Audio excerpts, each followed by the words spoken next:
Aniket office में काम कर रहा था। तभी शाम के लगभग 4 बजे उसके गांव से फोन आया। अपने गांव का नंबर देखकर अनिकेत का मन भयभीत हो गया। वो मन ही मन सोचने लगा कि आखिर क्या बात हुई जो लगातार फोन आ रहा है। फिर उसने बहुत साहस करके फोन उठाया और हेलो कहा। तभी दूसरी तरफ से गांव के ही अनिकेत के एक मित्र ने बताया कि सुबह तुम्हारे पापा का देहांत हो चुका है। अनिकेत ने कहा, क्या, कैसे? तुमने मुझे सुबह ही फोन क्यों नहीं किया? तो मित्र ने कहा, यार कितनी बार तुझे और भाभी जी दोनों को फोन लगाया, ना तू ना वो दोनों में से कोई भी फोन नहीं उठा रहा था। तुम्हारे भैया को भी खबर कर दी है, जितना जल्दी हो सके गांव आ जाओ, हम लोग इंतजार करेंगे तुम सबका। जब आओगे तभी तुम्हारे पिताजी का दाह संस्कार किया जाएगा। अपने पिताजी की मृत्यु की खबर सुन अनिकेत फफक कर रोने लगा।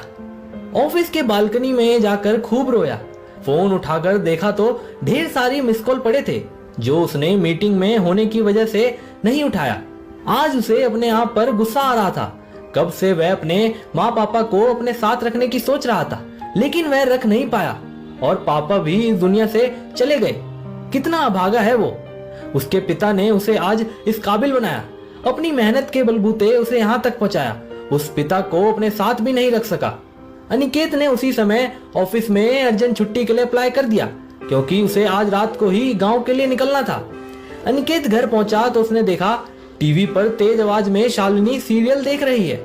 उसने अनिकेत को देखकर कुछ भी नहीं पूछा और टीवी ऑन करके रसोई की तरफ बढ़ने लगी कि तभी उसके पति अनिकेत ने आकर टीवी बंद करते हुए गुस्से में कहा, क्या मैं जान सकता हूँ कि तुमने मेरे पापा का फोन क्यों नहीं उठाया?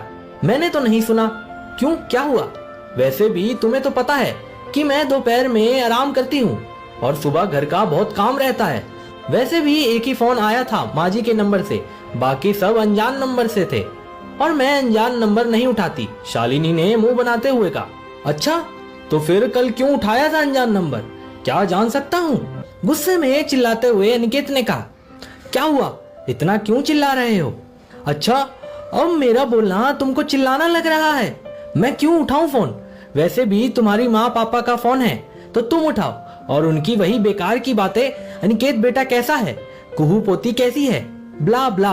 तो मैं तंग आ चुकी हूँ हर रोज एक ही सवालों के जवाब देके। अच्छा है, अपनी माँ को तुम ही समझाओ।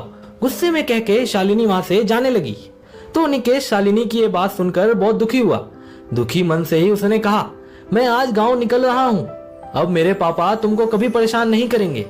इतना सुनकर भी शालिनी को कोई भी भावनात्मक फर्क नहीं पड़ा। अगले दिन सुबह